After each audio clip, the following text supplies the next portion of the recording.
오늘은 사역에 대해서 우리가 하나님께 받은 은혜와 사명으로 인한 사역에 대한 말씀을 증거하겠습니다. 우리가 성령님께 배운 성경 지식과 체험, 이 사역이라는 것은 성경을 전하고 가르치는 거죠. 성경에 있는 내용을. 성경이 무엇입니까? 하나님의 말씀이죠. 하나님의 계시의 말씀이죠. 성령의 감동하심으로 된 그런 말씀입니다. 이 성경에 대해서 지식만 있어야 되는 것이 아니고 또 체험도 있어야 됩니다. 기독교를 체험의 종교라고도 말하는데 체험이 없으면 사실상 모르는 것이다 라고 말할 수 있는 그러한 부분이 성경에 상당히 많이 있습니다. 체험이 있어야 됩니다.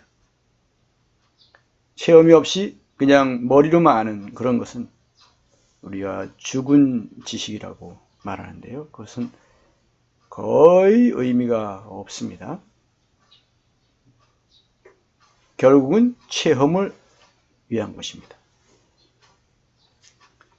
오늘 우리가 성경 구절을 먼저 디모데 후서 3장 먼저 보겠습니다. 악한 사람들과 속이는 자들은 더욱 악해져서 속이기도 하고 속기도 하나니, 속이는 일들이 있다는 것이고요. 또 속는 일들이 있다.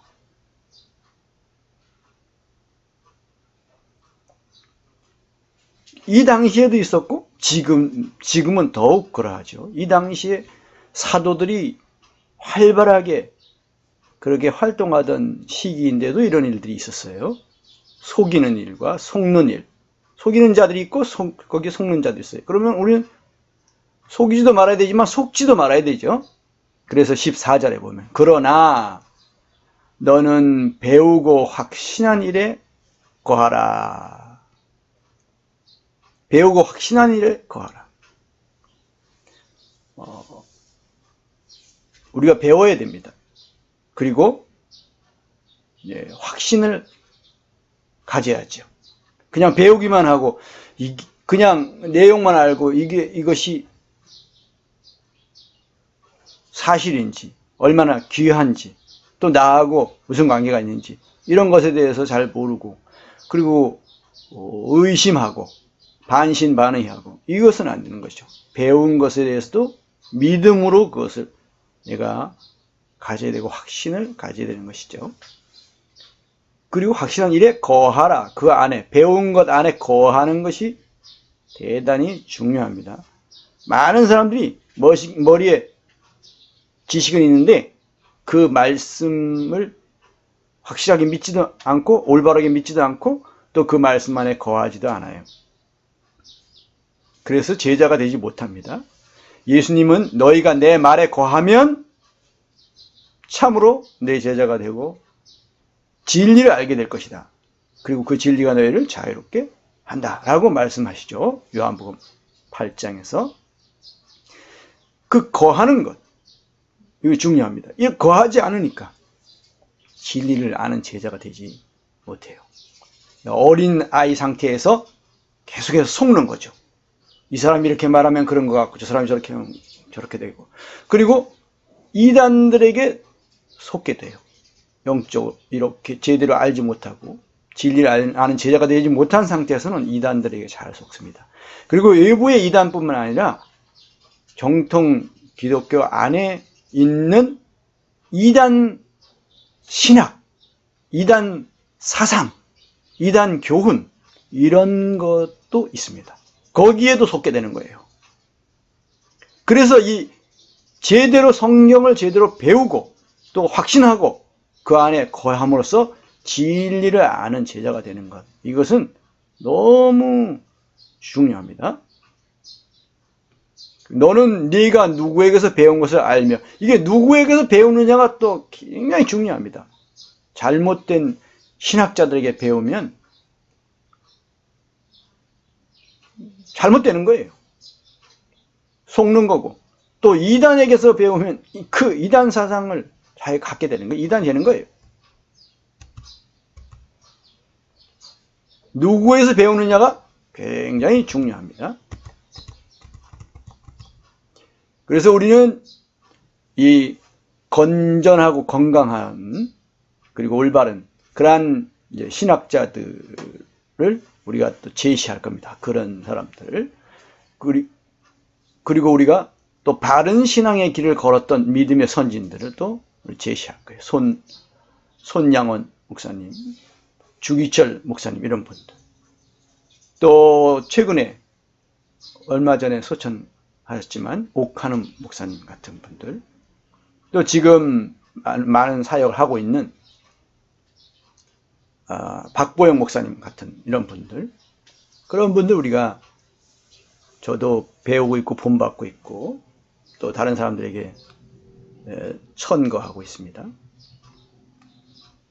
15절 보면 또 어려서부터 성경을 알았나니, 이 어려서부터 성경을 배워야 돼요. 나이 들어서 배우면 잘 안 돼요.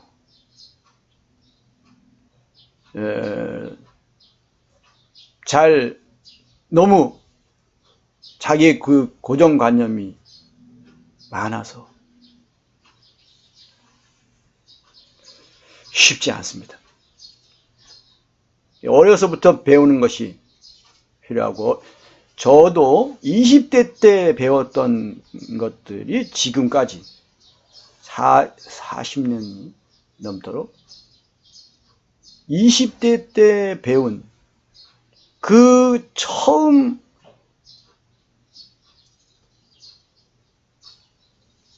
한 10년 사이에 배웠던 것들이 그 이후로 계속 배우는 것을 보면 어렸을 때부터 성경을 아는 것이 필요합니다. 성경은 능히 너로 하여금, 그럼 성경이 어떻게 되냐? 성경을 알면 어떻게 되느냐? 그리스도 예수 안에 있는 믿음으로 말미암아 구원에 이르는 지혜가 있게 하느니라. 구원을 받게 할 뿐만 아니라 구원에 이르게 하는 지혜를 줍니다. 그러니까 성경을 알아야 되는 거죠. 그런데 사람들이 성경을 모르고 성경보다 다른 신학적인 것, 다른 사상적인 것, 이런 다른 교훈들, 이런 거, 그런 것을 너무 또 선호하고 그런 걸 자랑스러워하고 그런 걸 추구하고 이런 오리를 범하고 있어요. 성경 다른 걸 다 신학이 결국은 성경을 알기 위한 거에 되는 거예요. 성경을 바르게 알기 위한 것이고 성경을 제대로 알기 위한 것이 신학인 것이어야 돼요. 그리고 설교도 그런 것이어야 되는데 거의 너무 기복신앙적인 그런 설교, 또 세상 학문적인 그런 신학, 이것은 정말 위험하고 너무 무가치하고 금과 은과 보석이 아니라 나무와 풀과 지푸라기로 집을 짓는 것과 같은 이런 일들이 많이 일어나고 있습니다. 그 바른 길을 가는 사람들은 정통 기독교 안에서도 제가 분별하기로는 소수입니다. 소수. 극소수라고까지 말하고 싶은데 너무 적습니다. 많지 않습니다. 정말. 근데 성경이 그렇게 한다는 거 보십시오. 성경은 능히 너로 하여금 그리스도 예수 안에 있는 믿음으로 말미암아 믿음을 갖게 해요. 성경이. 그리고 그 믿음은 어떤 믿음? 그리스도 예수 안에 있는 믿음이어야 돼요. 그리스도 예수 안에 있지 않은 믿음 많습니다. 믿음은 믿는데 강력한 믿음인데 그게 종교적인 신념밖에 안 되는, 그리스도 예수 안에 있는 믿음이 안 되는 거예요. 그리스도 예수 안에 있는 믿음이 돼. 구원에 이르는 지혜가, 그러니까 구원에 이르지를 못하는 죠. 구원을 얻기는 얻어도 구원을 이루어 가지도 못하니까 구원에 이르지를 못하는 거죠. 그런 지혜가 어디에 있느냐? 그래서 성경에 있다. 성경을 그래서 배워야 된다. 어렸을 때부터. 누구에게 배우느냐가 중요합니다. 또 16절 모든 성경은 하나님의 감동으로 된 것이다.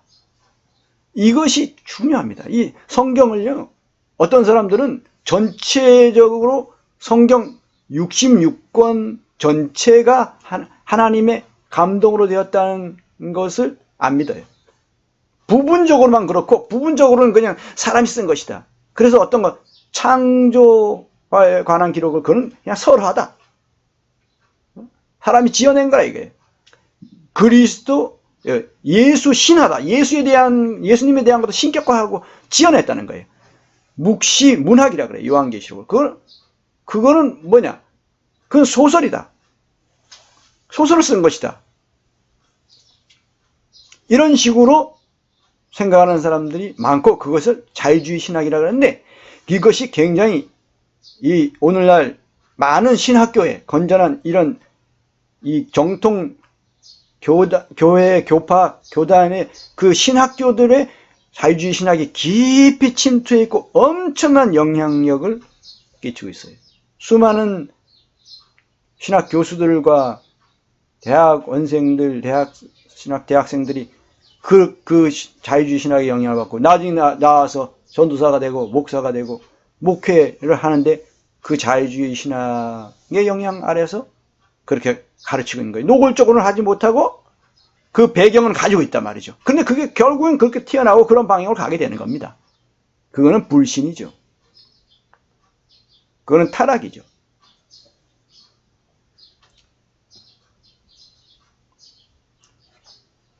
그런데 분명히 여기 모든 성경은 하나님의 감동으로. 그럼 구약 성경만 모든 성경이냐? 이 당시에는 여기서 당시에는 신약 성경이 완성되기 전이니까 그런 의미예요. 그러나 신약 성경이 완성된 후에는 그 마태복음부터 요한계시록 27권도 이 모든 성경에 포함되는 것을 우리는 알 수가 있는 것이죠. 근데 이걸 아니라는 거예요. 이거는 구약 성경만 말하니까 신약 성경은 또 아니대.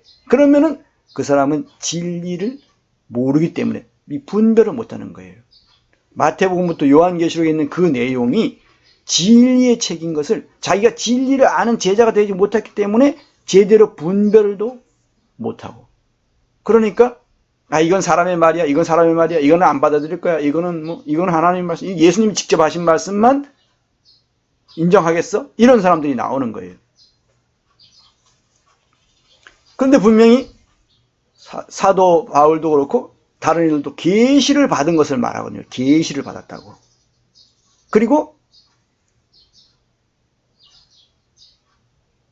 하나님의 감동으로, 성령의 감동으로 되었어요. 성령 결국은, 그래서 사도행전도 성령행전이라고 그러고 성령행전이라고 부르고, 또 이 서신서들과 또 요한계시록까지도 보면 사복음서도 거기에 예수님이 직접 하신 말씀 말고도 성령의 감동하심을 받은 놀라운 내용이 들어있어요. 요한복음 그 앞부분만 봐도 그건 예수님이 직접 하신 말씀이 아니거든요.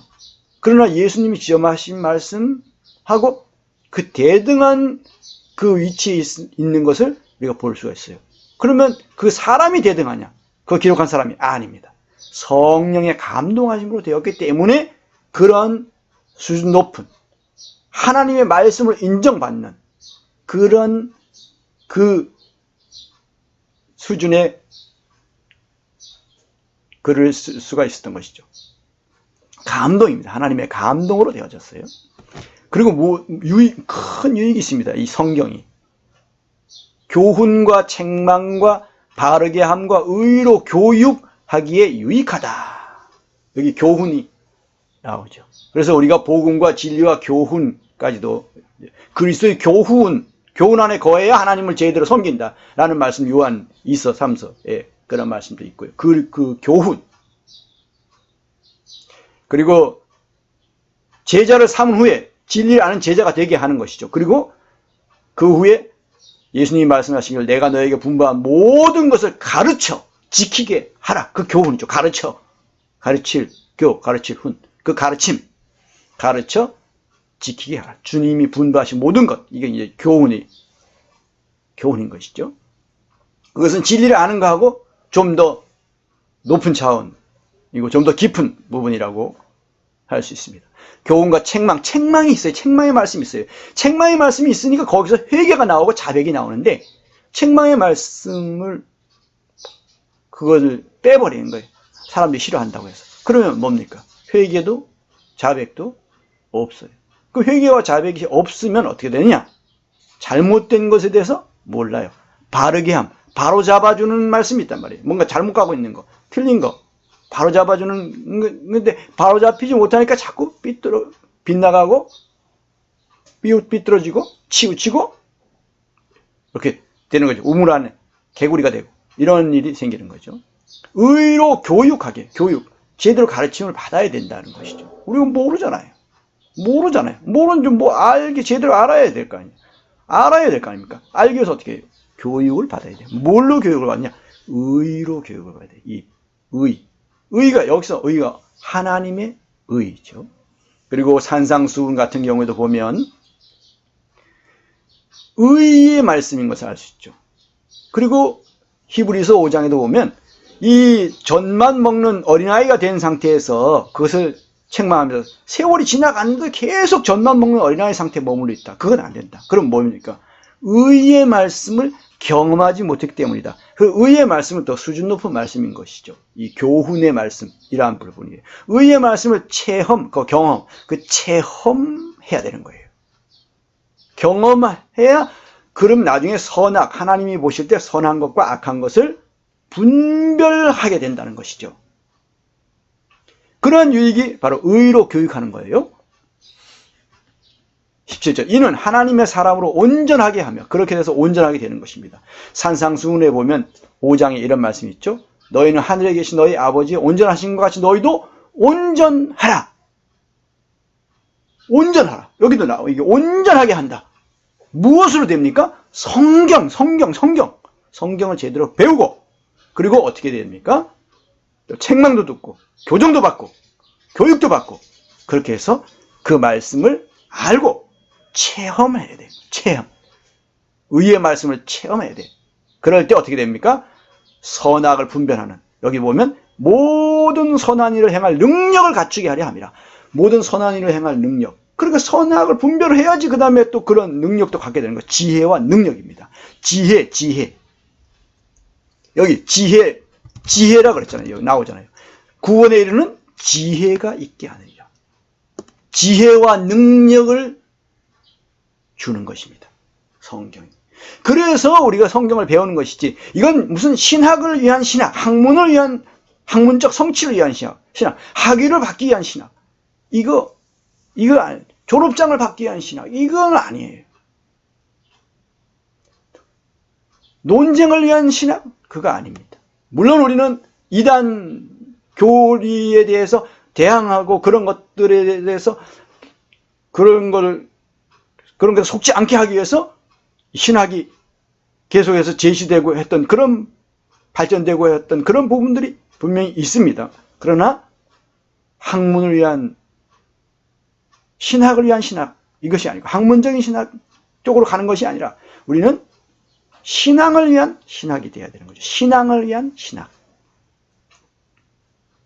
또 신앙을 위해서는 신학도 이렇게 배우는 것이 필요합니다. 신학은 배우는 것에 그리고 하나님을 배우는 것이고 성경을 배우는 것이어야 되는 것이죠. 그런데 오늘날 보면 성경은 안 배우고 신학교에서 그냥 학문적인 거 이런 것 그러다 보니까 어디로 빗나가느냐 예수님의 신성을 부정하고 인성만 인간 예수라 그래가지고 예수님의 인성만 인정하고 예수님의 인성에 대해서만 가르치는 거예요. 신성은 그거는 그냥 신하다라고 해버린 거예요. 이게 참 위험한 이런 상황입니다. 그래서 어떤 신학대학원에 들어갔던 어떤 사람은 너무 이거에 말도 안 된다 이래가지고 너무 혼란스럽고 괴롭고 해가지고 한 학기 동안 힘들어가지고 공황 상태까지 갈 정도였어요. 그래서 그 아버지가 목사님인데 그 딸을 신학대학원 이제 그만 다니지 마라 그만둬라 이렇게 된 거예요. 그래서 물어보니까 어째서 그렇습니까 하니까 바로 그런 문제 때문에 그랬다는 거죠. 말도 안 되는 너무 많은 이런 것들이 학문적으로 가버렸어요. 그러니까 뭐 학문의 자유라는 그런 민망하게 별의별 말도 안 되는 거, 이런 거, 비성경적인 거, 아주 악한 이런 것들을 막 가르쳐 버리는 거예요. 인간적으로 볼 때, 학문적으로 볼 때 그거는 문제가 없다. 학문적인 자유. 그러니까 뭐 자유롭게 막 말하는 거야, 아무거나. 그게 자유주의 신학이에요. 그리고 한 군데 더 또 우리가 봅니다. 성경. 그리고 베드로후서 1장에 보면 사도 베드로가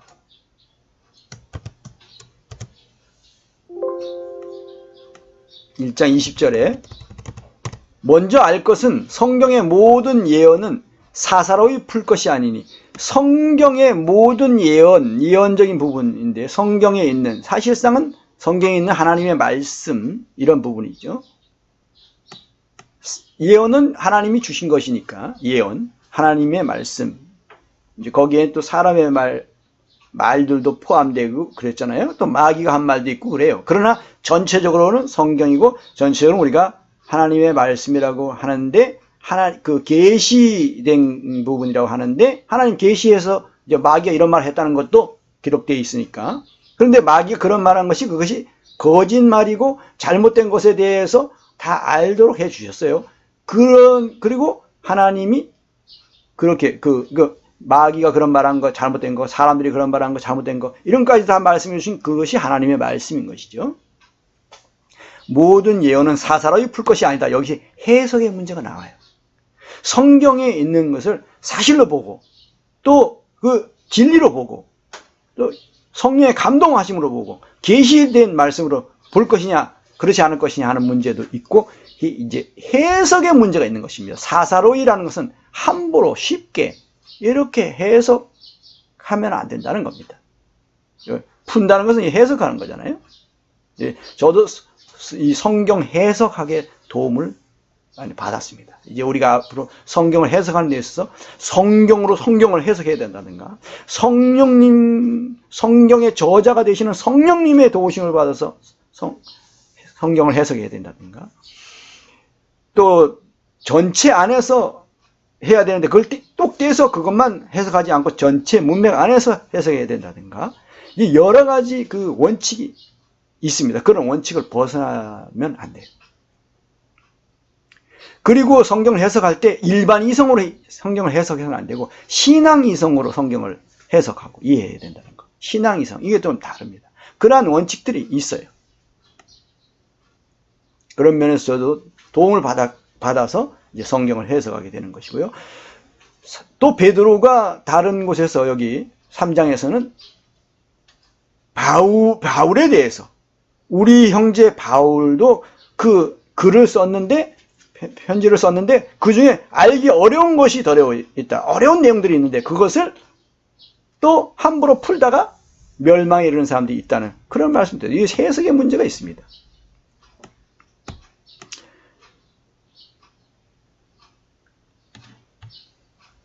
3장 16절 보면 또 그 모든 3장 15절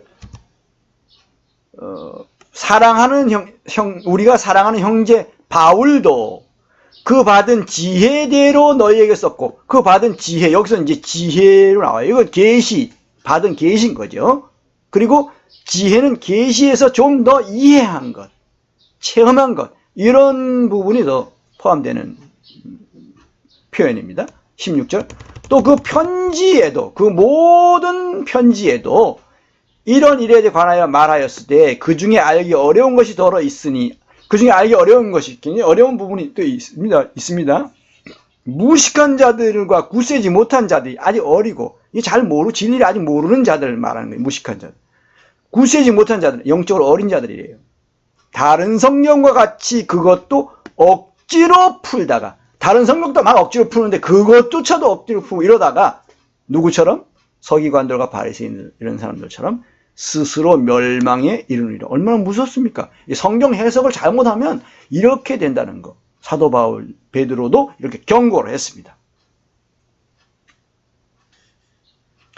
그러면서 1장 이제 21절에 예언은 언제든지 사람의 뜻으로 낸 것이 아니다라는 표현을 하잖아요. 그러면 사도 바울이 그 모든 서신 이것도 사람의 뜻으로 낸 것이 아니라고 사실상 베드로는 증언하고 있는 것입니다. 오직 성령의 감동하심을 받은 사람들이 하나님께 받아 말한 것임이라 했습니다. 성령의 감동하심이 여기 또 나오잖아요. 성령의 감동하심을 받은 사람들이 누구예요? 하나님께 받아 말한 것. 예. 그러나 이것은 우리는 성경 66권으로 마감이 되었다라고 믿어요. 근데 어떤 사람들은 너 아직 마감이 되지 않았다.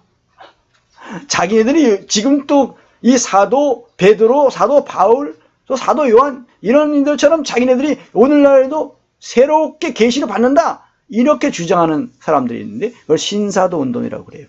그것은 우리는 인정하지 않습니다.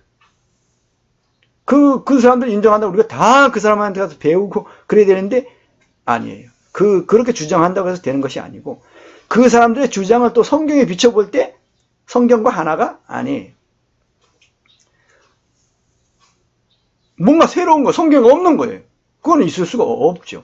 여기 이 사도들, 성경의 사도들, 선지자들이 이런 부분들이 구약에 있어요. 그리고 예수님이 가르치신 것들과 다 하나가 되는 거예요. 그런데 오늘날 신사도 운동가들이 주장하는 건 직통계시라고 하는 그런 것들 아닙니다. 그런데 그런 것이 많아요. 그 이단의 교주들은 성경에서 가져오지 않고 무슨 교부신학에서 가져오기도 하고 또 무슨 또 새로운 어떤 주장 또 다른 종교에서 가져오기도 하고 그래가지고 그런 것을 가지고 이건 새로운 계시다 해서 내세우는데 그런 걸 우리는 받아들이지 않습니다.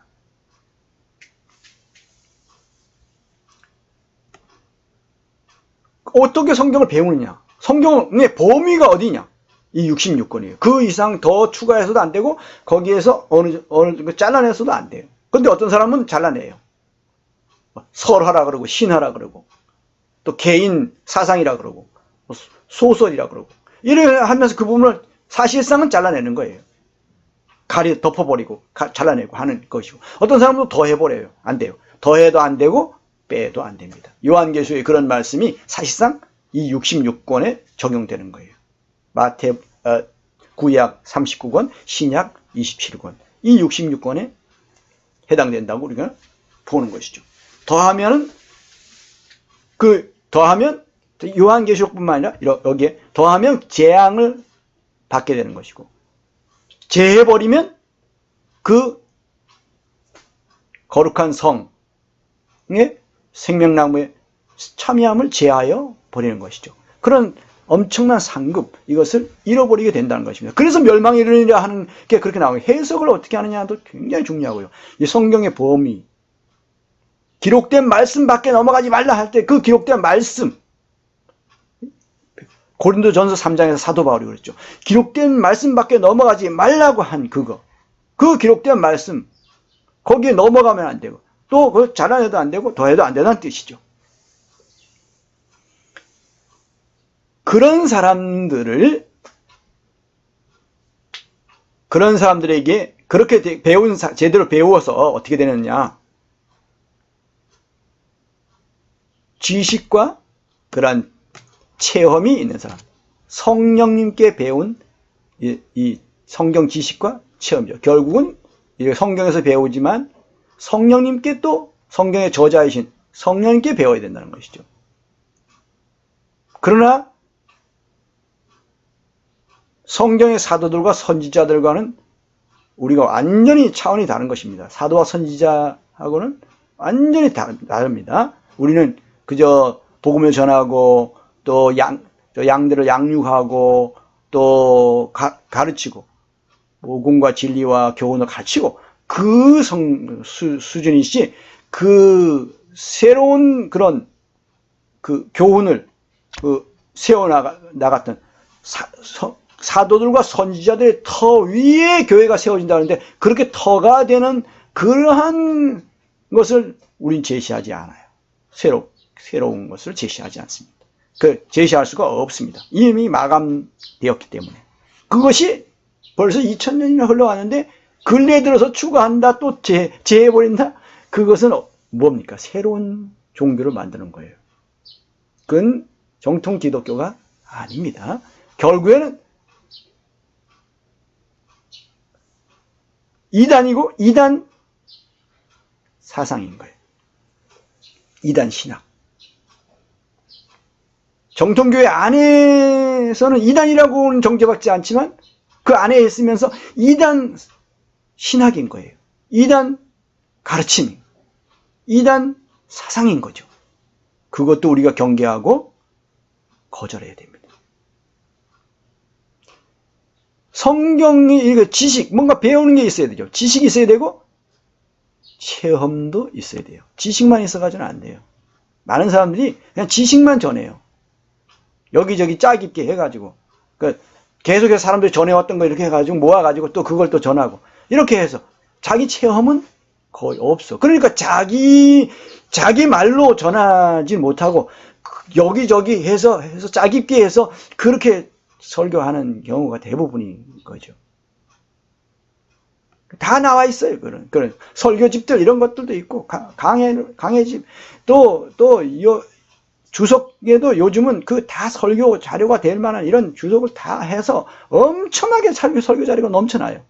근데 자기가 체험한 건 없으니까 자기 말로 전하지 못해요. 아주 매끄럽게 아주 체계적으로 아주 설득력 있게 잘 전했는데 자기 체험은 없어. 그러니까 자기 말로 전하지 못해요.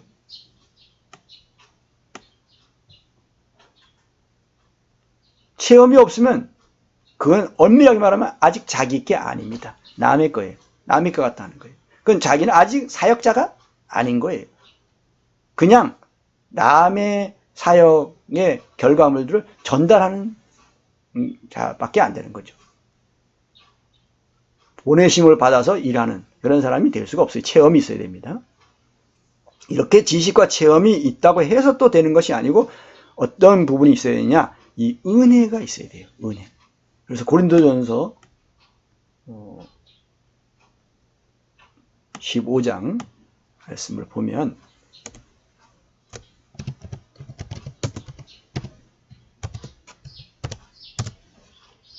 사도 바울이 이렇게 고백합니다. 그러나 내가 나 된 것은 하나님의 은혜로 된 것이니 내게 주신 그의 은혜가 헛되지 아니하여. 내게 주신 그의 은혜. 하나님의 은혜가 내가 나 된 것은 하나님의 은혜로 그렇게 되는 것이지. 자기가 노력해서 자기가 공부해서 그렇게만 되는 것은 사역자가 될 수는 없어요. 내게 주신 그의 은혜가 헛되지 아니하여. 또 은혜를 받아도 그것을 잃어버리는 경우는 안 돼요. 또. 내가 모든 사도보다 더 많이 수고하였으나 내가 한 것이 아니요 오직 나와 함께 하신 하나님의 은혜로라. 하나님께 영광을 돌리는 사람들. 하나님의 은혜로 된 것을 아는 사람들. 그래서 이 사람들의 특징이 뭐냐? 교만하지 않아요. 교만하는 사람들은 이렇게 은혜로 된 것이 아니에요. 왜 은혜로 된 것이 아니라고 말할 수 있냐? 은혜로 됐으면 교만할 수가 없어요. 어떻게? 내가 한 것이 아닌데. 내가 된 것이 아닌데. 내가 노력해서 된 것이 아닌데. 내가 공부 잘해서 열심히 해서 학위 받아서 이렇게 된 것이 아니에요. 하나님의 은혜로 되었기 때문에 자랑할 게 없고 교만할 게 없어요. 그냥 나는 너무 부족한데 도저히 나는 이 정도로 하나님의 이 사역을 행할 그런 사람이 못 되는데 하나님이 하게 하셔서 내가 이 일을 안 할 수가 없고 또 억지로 하는 것이 아니고 기쁘게, 감사함으로, 영광스럽게 여기고 그렇게 하는 것이죠. 그런 태도를 갖게 되는 겁니다.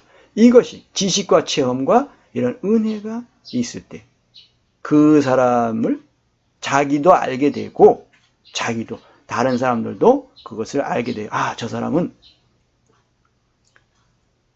성령님이 세우신 사역자구나. 예수님이 세우신 사역자 아닌데, 그럼 성령님이 세우신 사역자는 보면 아볼로 같은 경우에는 예수님이 직접 세우셨다는 그런 기록이 없어요. 사도 바울은 예수님이 직접 세우신 사도인데, 아볼로는 성령님이 세우셨다고 볼 수 있어요. 아나니아와 브리스길라와 아굴라, 브리스길라와 아굴라도 보면 주로 전도자였던 걸로, 전도 사역자로 보이는데 그도 예수님이 직접 세우신 사역자는 아니란 말이죠.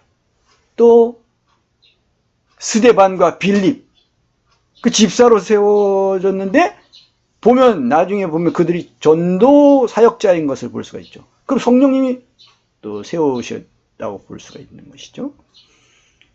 그리고 마가복음을 기록한 마가 같은 경우는 12제자도 아니거든요. 예수님에 의해 직접 세워진 제자가 아니거든요. 그런데 보면 우리는 그가 그 사역자인 걸. 그러면 사도와 선지자라고 할 때 그 사도와 선지자에 그도 포함되는 것을 볼 수 있어요. 또 예수님의 육신의 동생 야고보도 예수님이 직접 세운 제자는 아니에요. 그러면 그런데 그가 사도들과 그 대등하게 그렇게 사역한 걸 볼 수 있어요. 야고보서도 기록하고. 그리고 유다, 그 육신의 동생 중에 한 명이 유다도 그렇고, 그 유다서를 기록했죠. 그런 이들 보면 성령님이 세우셨다고 볼 수 있죠. 히브리서를 기록한 아볼로, 대표적인 인물 아볼로. 그런 식으로 오늘날에도 성령님이 세우시는데 그 수준은 완전히 다르죠. 성경을 기록했던 그 사람들 수준하고는 이 차원이 다른 것입니다. 그래서 작은 사역자들인 것이죠. 그리고 아주 제한적인 성경만을 거기에 기록된 그 말씀 밖으로 넘어가서는 안 되고, 그런 차원인 것을 우리가 볼 수 있고, 아주 작은 자들이죠. 그러나 사도행전에 보면 성령이 그 교회 가운데 여러분들을 감독자로 삼으셨다. 그 장로들, 교회 장로들. 그럼 교회 장로들 누가 세워요? 성령님이 세우신다는 걸 알 수가 있어요. 그리고 감독자로 세우신 걸 알 수 있고, 오늘날 사역자들도 성령님이 그렇게 세워나가시는 것을 우리가 볼 수가 있죠.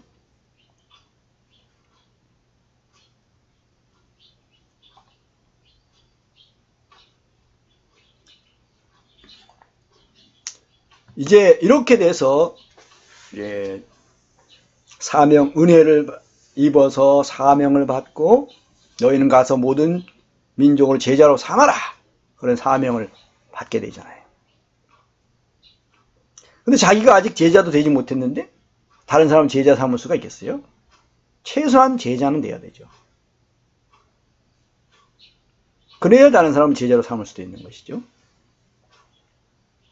그 예수님의 직접적인 제자는 우리는 되지 못하지만 성령님에 의해서 우리가 제자로 세워지는 것이고, 또 제자들에 의해서 또 제자들로 세워지는 그런 것을 볼 수가 있죠. 여기 우리가 이제 이 성경에 보면 결국은 성경이잖아요. 근데 성경과 복음과 진리와 교훈, 이렇게 네 가지로 우리가 이렇게 정리를 해보게 됐어요. 그동안 배운 것들을. 그러면 성경은 뭐가 같냐? 일단 수박의 겉과 같다 할 수 있어요. 전체적으로. 그러니까 그 안에 많은 내용들이 들어있죠. 중요한 내용들이. 그런데 성경을 또 알긴 아는데 성경을 겉으로만 알게 되는, 그래서 수박 겉핥기 식으로만 되는, 겉도 필요하죠. 겉도 있어요, 성경에. 그러니까 많은 겉에 있는 내용들도 필요합니다. 그 그릇이잖아요. 그 그릇이 없으면 어떻게 담겠어요? 필요합니다. 그런데 거기에 그 성경에는 또 근간이 있고 꽃과 열매가 있죠. 뿌리와 줄기와 꽃, 가지와 잎과 꽃과 열매가 있는데 거기에 그 우리가 지엽적인 것이라는 표현을 쓰죠. 가지와 이파리에만 그냥 집중해서 그것만 그게 전부 다인 줄 알고 이렇게 되는 경우, 지엽적인 것에 매여버리는 그런 경우도 많아요. 꽃이 무엇인지 열매가 무엇인지 모르고 이러한 경우 많죠.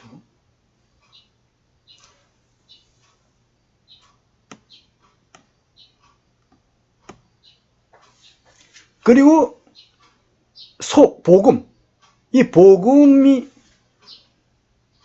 없는 경우가 있고, 이 복음이 또 잘못된 경우가 있어요. 복음이 잘못된 경우는 어떤 경우냐면, 만인 구원론. 그냥 모든 사람들이 결국은 다 구원받는다. 하나님이 사랑이시니까 결국엔 다 구원하실 것이다. 이렇게 해서 만인 구원론. 이런 사람들이. 어떤 사람들은 또 공짜 구원론. 그냥 하나님이 다 하셨으니까 그냥 공짜로 다 받는 거야. 다 구원받은 것이지. 공짜 구원론, 만인 구원론하고 비슷합니다. 그렇지만 거기엔 약간 또 선택된 사람들만 다 공짜로 구원받는다. 공짜다. free salvation. 프리하다. 그냥 프리로 받는 거다. 그냥 다 줬으니까 그냥 다 받은 거야. 이런 식인 거죠. 근데 누가 선택됐는지, 누가 구원받기로 선택됐는지, 누가 지옥 가기로 선택됐는지, 예정됐는지, 이런 것에 대해서 뭐 알지도 못하고, 그거는 너무 막연하고 무책임한 말이죠. 그리고 운명론. 이 이중 예정이라는 것으로 예정론으로 포장하기도 하는데, 결국에는 운명론이에요. 천국 가기로 예정되고, 지옥 가기로 예정되었다. 그 이중 예정이라 그러거든요. 그걸. 그러면 결국은 그건 다 정해졌으니까, 그건 운명론인 거예요, 결국은. 근데 운명론을 그렇게 포장을 해버렸어요. 예정론이라고. 근데 원래 성경에는 예정이 있고 선택과 예정이 있어요. 그러나 그리스도 안에서 그렇다는 것을. 그런데 그 그리스도 안에서를 빼버리고 그냥 창세전에 예정됐다. 이렇게만 된 거예요. 그리스도 안에서 이걸 빼버리고. 그러니까 그리스도 안에 들어오면 구원이고 밖에 있으면 멸망인데 이렇게 예정된 것인데. 들어오든 말든 그냥 예정됐고 지옥 가기로 천국 가기 예정됐다. 그러니까 그리스도 안에 in Christ 그리스도 안에 이게 그걸 빼버린 거예요. 이거 오류잖아요. 이런 잘못된 복음들이 또 있어요. 또 복음 이 행위 구원론이 있어요. 또 율법을 행해야 된다. 종교적인 행위가 있어야 된다. 어떤 예전을 거치면 돼요. 그래서 무슨 학습 문답을 하고 세례 문답을 하면은 예수님의 제자가 몇 명이냐 이런 거 가지고 물어보고 그러고는 그냥 거기에 대해서 대답하고 그러면 성경 지식 그런 거 이런 지엽적인 그런 성경 지식 그런 거 몇 가지 해서 간단한 거 질문하고 해서 세례 줘버리고 이제 당신은 하나님의 백성 됐어. 하나님의 자녀 의심하지 마시오. 이렇게 하는 이 잘못된 복음들. 또 구원 기도를 영접 기도를 따라 하시오 해놓고 영접 기도를 따라 하면 그 사람이 믿음이 있는지 없는지 회개했는지 안 했는지 이게 상관없이 그냥 마음으로 믿었는지 이게 상관없이 이 영접 기도 따라만 하면 당신이 이제 주님이 어디 계십니까? 영접했으니까 안에 계시는 거 아닙니까? 그러니까 당신이 이제 하나님의 자녀가 돼서 절대 의심하지 마시오. 이렇게 해가지고 잘못되는 복음 많아요. 또 구원파식 그런 여기는 복음, 자기 걸로 그냥 주관화해버리는 이런 복음. 그런 식의 복음, 물론 그런 중에도 또 자기가 성경을 보면서 또 바르게 믿는 사람들이 또 나와요. 그러나 일반적으로는 그런 복음 듣고는 구원을 받을 수가 없는 것을 우리가 알 수가 있잖아요. 어떻게 되겠습니까? 그래도 그냥 아무렇게나 전해도 다 구원받는다 그러면 왜 사도 바울은 갈라디아서에서 그렇게 저주받을 다른 복음 그걸 그렇게 다른 복음을 전하는 자는 저주를 받을지어다 그렇게까지 합니까? 아무렇게나 전해도 구원받는다면 그건 아니잖아요. 이런 게 이 복음, 복음이 없는 사람들이 복음이 잘못된 사람들이 다른 복음을 가진 사람들이 정말 많아요. 이제 이런 것들을 나중에 더 자세하게 우린 설명하고 알려줄 겁니다. 그리고 그 시와 같은 거예요. 진리, 시. 근데 왜 시와 같은, 시가 있어야 또 다른 사람을 제자 삼을 수 있는 그런 것도 되고, 복음도 전하고, 또 제자도 삼고, 그럴 수가 있는 거예요. 자기가 진리를 아는 제자가 돼야 돼요. 그래야 이 성경이 하나님의 말씀인지 아닌지 분별되고, 어떤 글이 이게 성경과 일치되는지 아니면 아닌지, 이런 것들을 알고 속지 않게 되고, 이게 진리를 아는 그 수준이 돼야 돼요. 그러지 않으면 안 돼. 그러니까 여기 시에 해당되는 것 같아요. 그리고, 교훈은 눈과 같다고 할 수 있어요. 눈. 그러니까 그 시 안에서도요, 그 눈에는 한 3분의 2 정도, 영양분이 3분의 2 정도가 그 눈 속에 들어있다는 거죠. 배아. 요 진리는 어떤 배유와 같다고 할 수 있고, 여기 눈은 배아와 같다고 할 수 있는데, 그 눈, 그 속에 전체 영양의, 그 시의 영양의 3분의 2가 들어있다는 거죠. 그런 것 같습니다. 굉장히 많은 중요한 것들을 알게 하시고 또 체험하게 하셨는데, 그런 내용들을 이 교훈에다 담았습니다. 지금 여기서는 간단하게만 이렇게 제시됐고, 나중에 이걸 더 한 항목 더 세밀하게 그렇게 설명하고 알게 해주고, 그 말씀 속으로 인도해 줄 겁니다. 이 성경 안에는 크게, 이거는 간단하게만 오늘은 제시할 건데요. 성경에는 이 사실이라는 게 있어요. 이게 사실이냐 아니냐, 그냥 그게 뭐 허위냐, 그냥 꾸며 지은 거냐, 이것을 또 알아야 되는 거예요. 어떻게 해석하느냐. 이 해석이 잘못되면, 우리가 아까 봤죠? 얼마나 잘못돼요. 스스로 멸망에 이른다. 이 해석이 잘못되면 아주 심각한 문제가 되는 거예요. 심각해지는 거죠. 크게 잘못될 수 있습니다. 그리고 실행을 해야 되는데, 그래야 체험이 있는 거예요. 실행을 안 하니까 체험이 없어. 그리고 성경에는 창조와 구원의 목적이 있고요. 또 목표가 있어요. 목적은 하나님의 영광을 위한 것이고, 목표는 배필을 얻는 것입니다. 그래서 내가 네게 장가들어 영원히 살겠다라고 호세아서 2장에 보면 그런 말씀이 있고, 또 그리스도는 신랑이시고 남편이시고 교회가 신부 아내인 것을 에베소서, 요한복음 1장에서도, 또 에베소서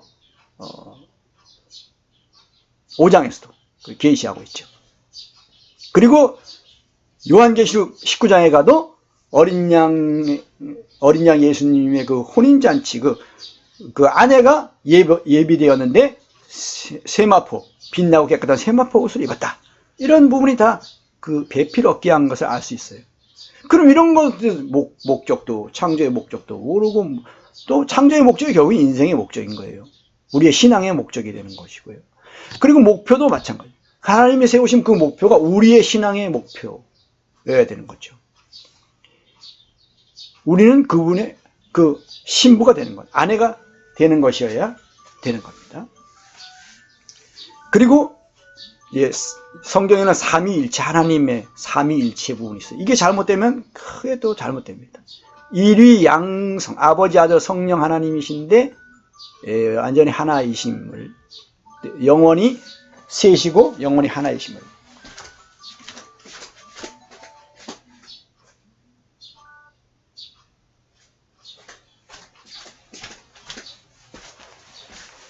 그리고 일위양성은, 예수님은 그리스도는 일위이시다. 제2위가 되는 거죠. 3위에서 2위가 되시면서, 그래서 하나의 위격, 인격을 가지셨다는 것이고, 그러나 신성과 인성을 가지셨다. 일위양성. 아주 중요한 주제입니다. 유일구주, 유일하시다. 천하 인간의 구원을 얻을 만한 다른 이름을 주신 일이 없다. 다른 데로서는 구원을 받을 수 없다. 이게 종교다원주의를 완전히 거절하는 거죠, 우리가. 이거 모르면 종교다원주의에 속는 거예요. 그리고 사람이 아담과 하와 이 교만해서 하나님을 불신하고 결국에는 범죄하고 타락함으로 심판받고 형벌을 받게 되는 것.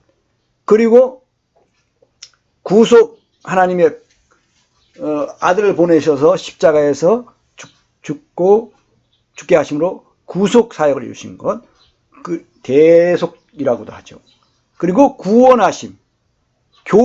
교회론이라고 그러죠. 구원론, 교회론, 신론, 또 기독론, 그리스도, 여기 일위양성, 기독론, 이렇게 그래서 조직신학의 그 주제들이 이렇게 되는 거예요. 그 다음에 여기 대환란,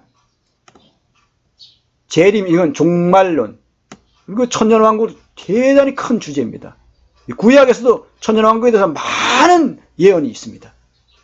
이사야, 스가랴, 시편, 천년왕국에 대한 많은 예언들이 있습니다. 신약의 말씀보다도 구약에 시편과 이사야와 스가랴, 여기에 천년왕국에 대한 말씀이 훨씬 더 예언이 많이 있습니다. 참 희한하죠. 놀랍죠. 그리고 이 천국에 관한 것, 천국론도 우리가 해야 돼. 더 추가해야 될 필요가 있습니다. 성경론이나 이런 것을 조직신학 그 항목 안에도. 그리고 성경의 근간과 지엽과 화실이 있는데 너무 지엽적인 것에 매여가지고 이렇게 되서는 안 됩니다. 하나님의 성품, 하나님은 사랑의 성품, 공의의 성품. 하나님은 사랑이시라, 하나님은 빛이시라, 하나님은 영이시니, 영이시기 때문에 그분은 몸을 원하시고 배필, 또 사랑이시기 때문에 배필을 원하시고, 빛이시기 때문에 어둠을 심판하시고 거절하시고 형벌하시고 하는 것이요.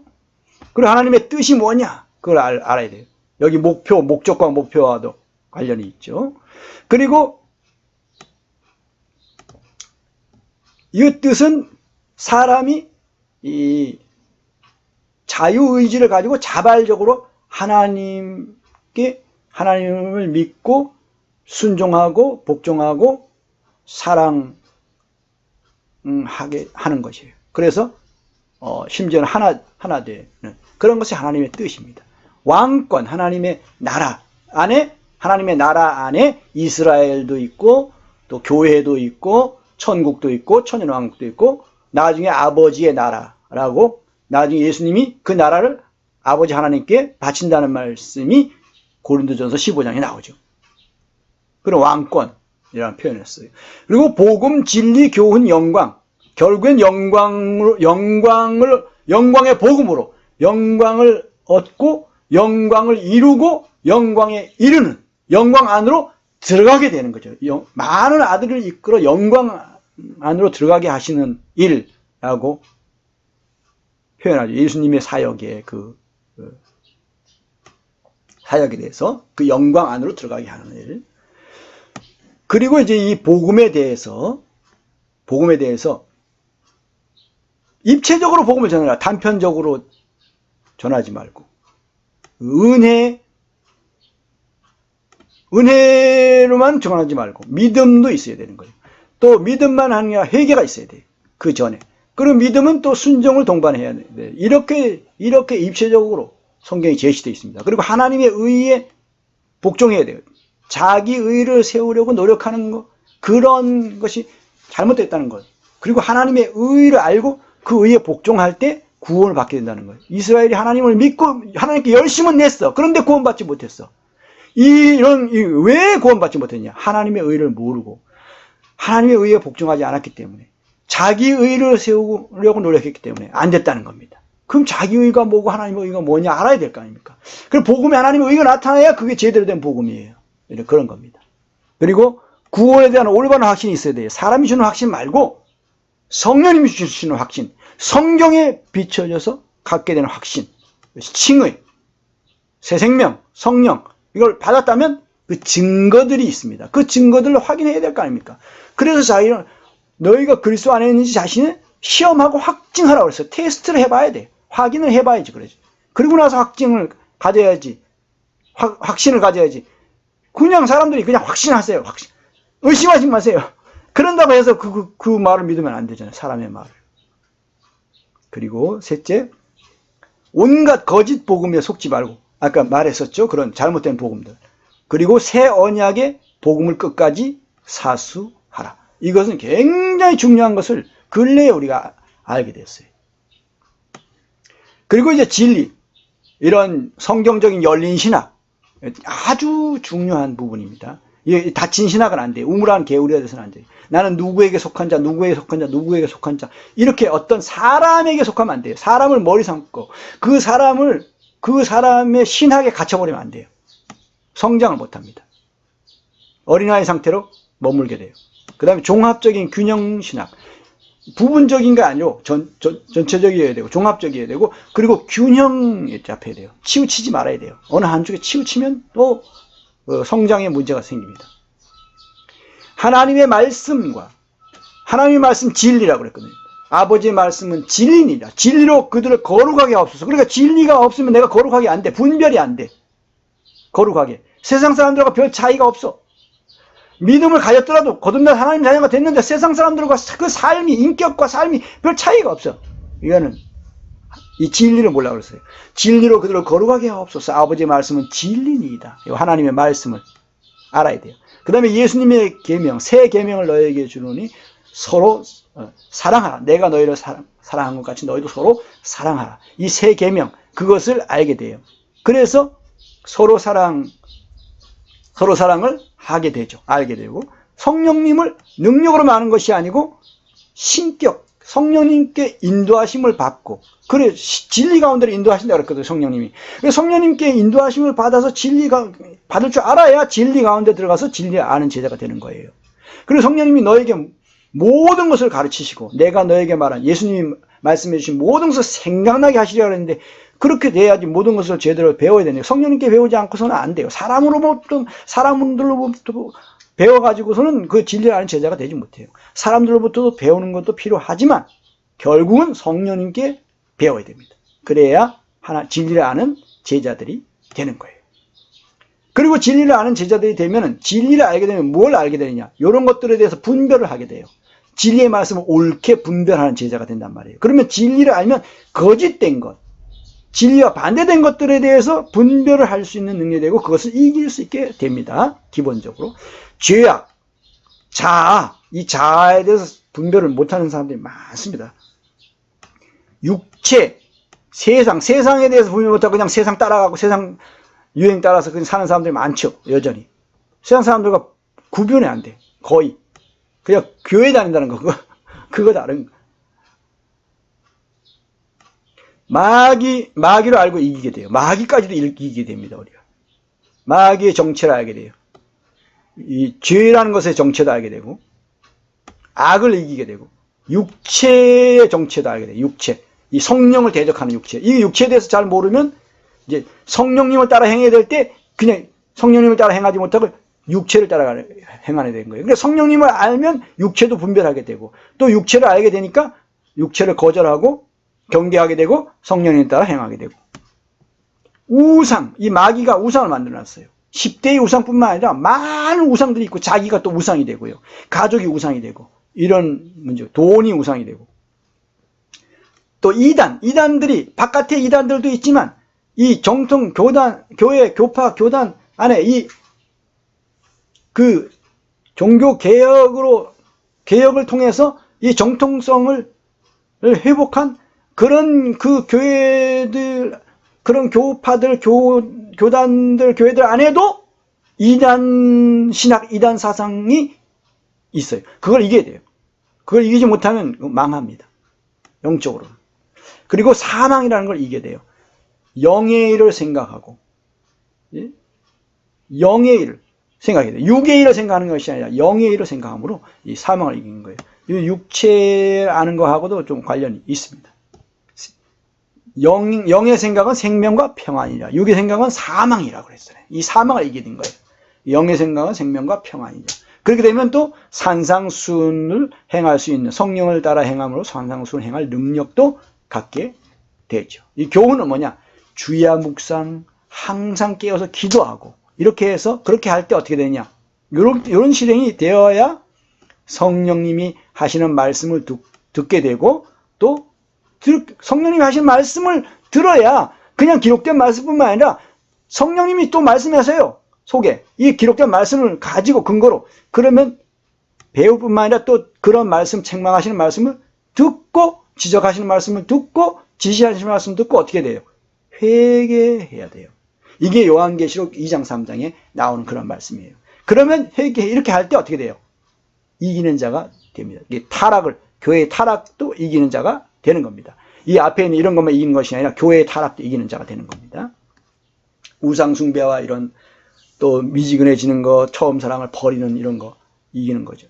어둠.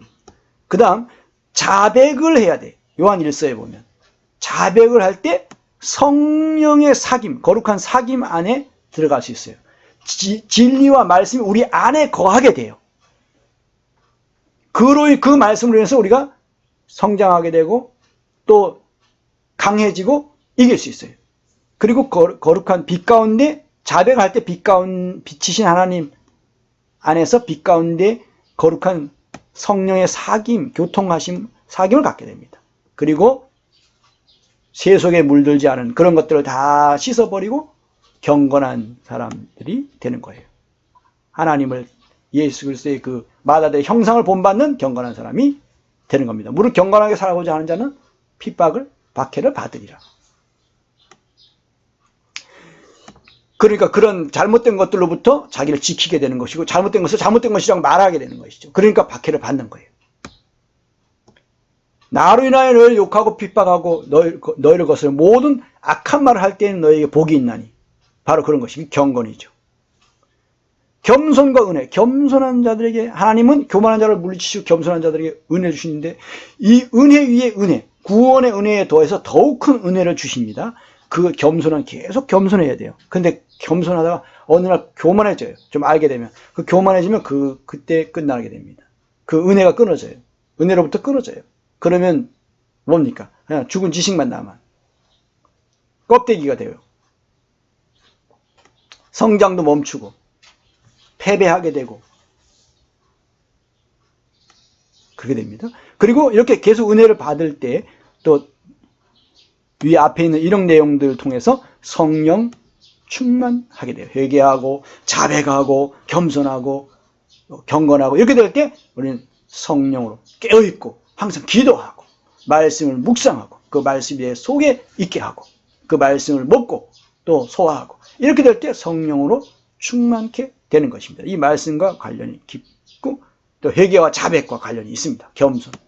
그렇게 성령 충만이 마태복음 25장에 보면 등에 기름을 채워 넣을 뿐만 아니라 그 빛이 항상 밝게 비추고 있어야 되는 거죠. 세상의 어둠하고 같이 휩싸이는 것이 아니고 어둠에 참여하는 것이 아니라 우리는 빛의 자녀들처럼 세상의 빛들로 나타나지는 그런 상태가 되는 것이 이 성령 충만입니다. 그리고 그릇에 여분의 기름도 준비를 해야 되는 거죠. 이 성령을 받을 뿐만 아니라 우리 성령 충만해야 된다. 그럴 때 어떻게 됩니까? 예수님이 재림하실 때 신랑 되신 분이 오실 때 혼인잔치에 들어가고 다른 사람 혼인잔치에 들어가지 못해요. 신랑은 기다렸는데 불이 꺼져서 못 들어가는 거잖아요. 그 기름 사러 간 사이에 신랑이 오셨어. 그러니까 안 돼. 그때 가면 늦어요. 그래서 미리 우리가 젊었을 때 나이 들면은 너무 졸고 자게 됩니다. 예수님이 가까이 오실 때가 임박하면 다 졸며 잔다고 그랬어요. 다 졸며 자게 되는 거예요. 그래 그 전에 미리 나이 들면은 그렇게 또 점점 이게 흐려집니다. 이 점점 영적으로 이 졸음이 오고 또 잠에 빠지게 돼요. 영적으로 이 나이 들면 그렇게 됩니다. 더 총명해지는 게 아니에요. 그거 우리가 체험을 통해서 알 수 있어요. 점점 그래집니다. 이게 그래서 어떻게 되냐? 그렇게 되지 않게 해서 미리 준비해 놓으면 주님을 만날 때 괜찮아요. 또 나중에 진짜 어떤 사람들은 그런 걱정도 하죠. 치매에 걸리면 어떡하냐. 그런 정말 치매기가 있을 수가 있는 거예요. 나이 들면은.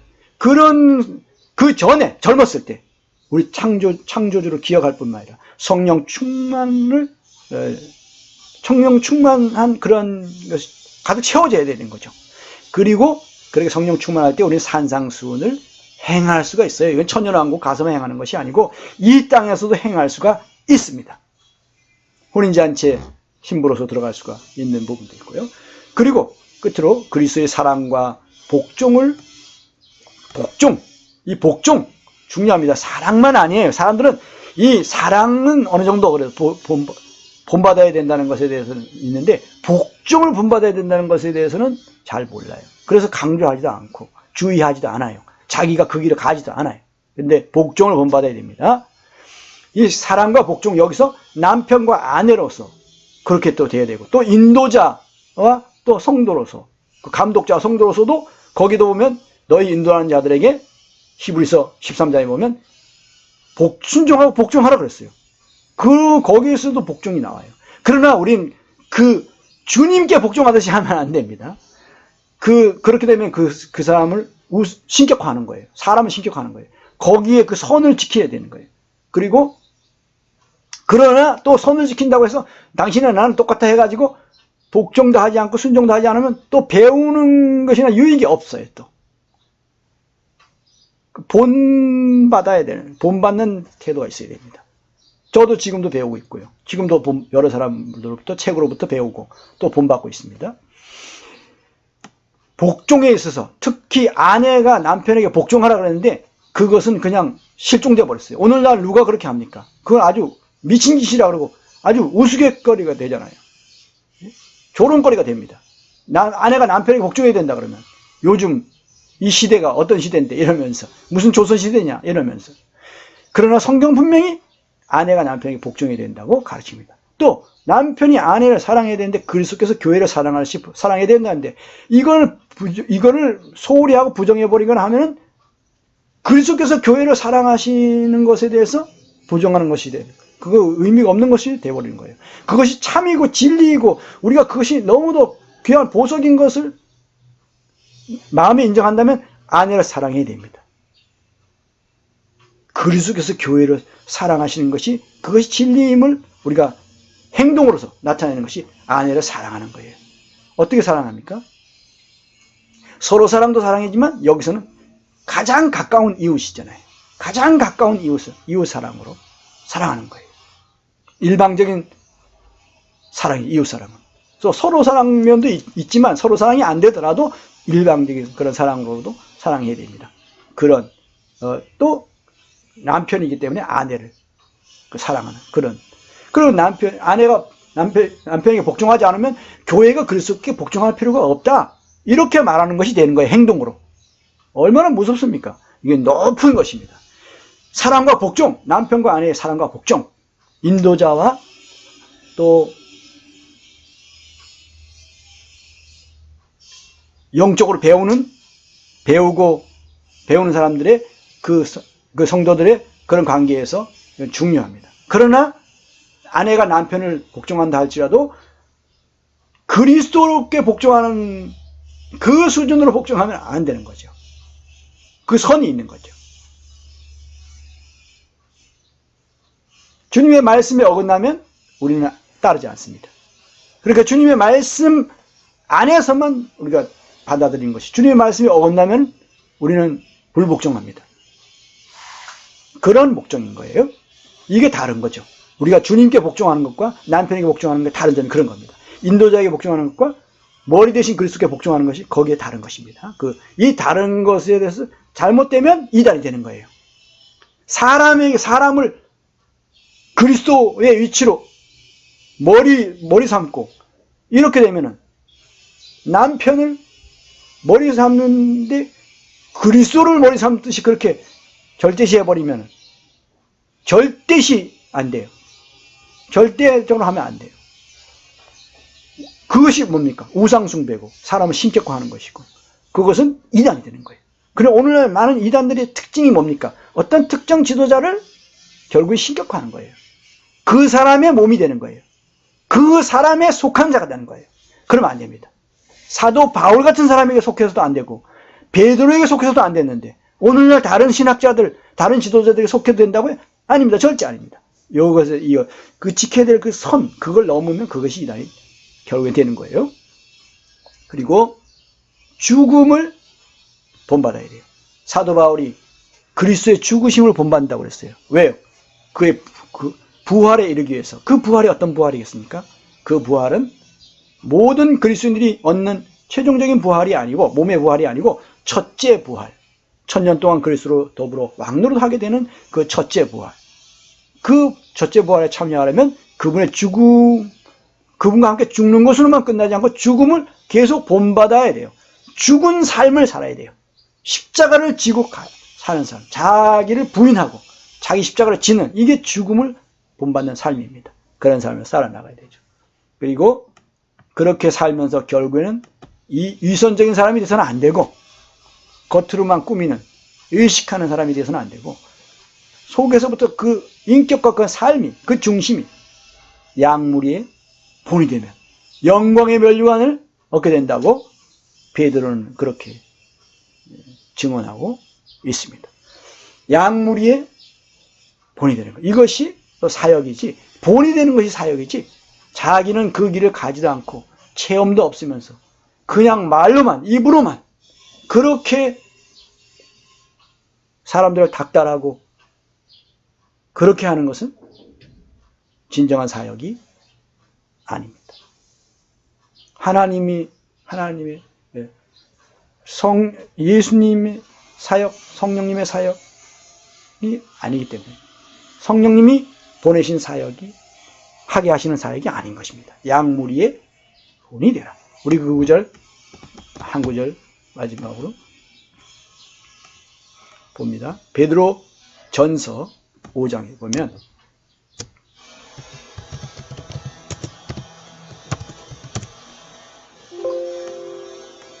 베드로가 자신을 장로라고 말하면서 너희 중 장로들에게 권하노니 나는 함께 장로된 자요. 자기를 장로라고. 이 장로가 아주 영광스러운 것인 걸 알 수 있죠. 너희 중 장로들에게. 이거는 감독, 교회의 감독으로 성령님이 세우신 그 사람들이 장로이기 때문인 거예요. 자기가 그만큼 영적으로 성장하고 또 청년의 때를 지나고 그 유년의 때를 지나서 청소년기를 지나서 청년의 때, 장년을 지나 장년이 됐을 때 장로가 되는 거예요. 장로. 영적으로 그만큼 성장해야 되는 것이죠. 그만큼 체험이 있어야 되는 거죠. 체험도 없는데 어떻게 장로가 돼? 어린아이 상태에 멈춘 사람들이 너무 많아요. 그런데 입으로만 말을 하는 거예요. 그게 아닌 거예요. 나도 함께 장로된 자다. 그만큼 성숙한 것을 말하고 있죠. 그리스도의 고난의 증인을 나타낼 영광에 참여할 자로다. 여기 복음, 진리, 교훈, 그 영광. 2절, 너희 중에 있는 하나님의 양무리를 치되 억지로 하지 말고, 하나님의 양무리를 치되 억지로 하는 경우, 이 자격이 없다고 해도요, 너무 힘들다 그래도 억지로 하면 안 돼요. 기쁘게 해야 돼요. 기꺼이 해야 돼요. 하나님의 뜻을 따라 자원함으로 하며 자원해야 돼요. 자원해. 하나님의 뜻이, 나를 향한 뜻이 있어.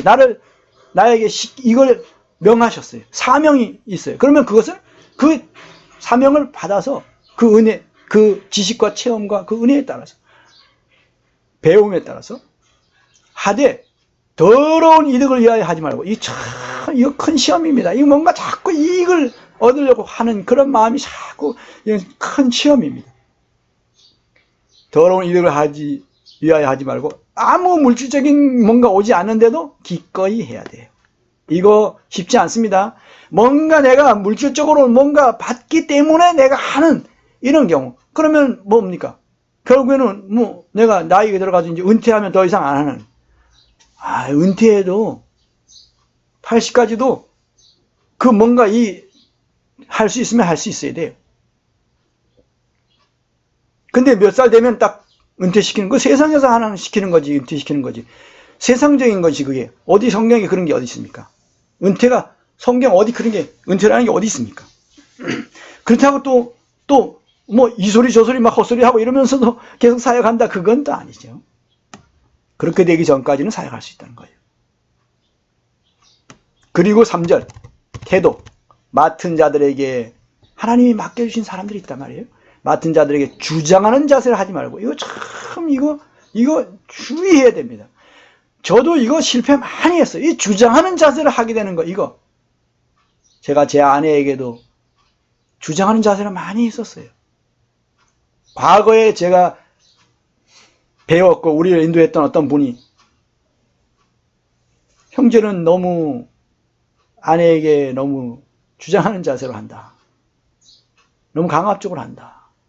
그럴 때 제가 그때 그 말씀 받아들이지 못했어요. 아니, 저는 성경에 있는 그대로 하는 건데요. 세월이 많이 흐른 후에 알게 됐어요. 아, 내가 이 주장하는 자세를 하고 있었구나. 그리고 요즘은 주장하는 자세를 거의 하지 않아요. 엄청난 은혜가 임한 겁니다, 저에게.